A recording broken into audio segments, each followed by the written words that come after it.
এক গ্রামে ছিল এক পিসিমণি, যে ছিল খুব লোভী আর অলস। তার ভাইপো ভাইজিরা সবাই তাকে ভালোবাসত, কিন্তু পিসিমণির মনে শান্তি ছিল না। সে সবসময় চাইত নতুন নতুন জিনিস, বিশেষ করে নতুন জামা। একবার গ্রামের হাটে এক জাদুকর এসেছিল। পিসিমণি কোনোমতে জাদুকরের থেকে একটি জাদুর সুতো আর একটি জাদুর সুই জোগাড় করে নিল। জাদুকর তাকে সতর্ক করে দিয়েছিল, এই সুতো আর সুই দিয়ে তৈরি জামা হবে জগতের সেরা, কিন্তু পরার পর যার মনে একটুও লোভ থাকবে তার জামা নিমেষে অদৃষ্ট হয়ে যাবে। পিসিমণি কথাটিকে পাত্তা দিল না।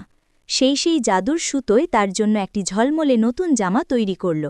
জামাটি দেখতে এত সুন্দর হল যে গ্রামের সবাই তাক লাগিয়ে দেখল। উৎসবের দিনে পিসিমণি সেই নতুন জামাটি পরে অহংকারে বুক ফুলিয়ে সবার সামনে এলো, কিন্তু যেই সে জামা পরে সবার সামনে দাঁড়াল, অমনি ফুরুত করে জামাটি উধাও হয়ে গেল। পিসিমণি হাঁসফাঁস করে দেখল যে তার শরীরে নতুন জামাটা নেই, আগের জামাটা আছে, হাতে ধরা আছে জাদুর সুতো আর সুই। সে বুঝতে পারল তার লোভের জন্যই জামাটি অদৃশ্য হয়ে গেছে। লজ্জা পেয়ে সে দূরে ঘরে ঢুকল।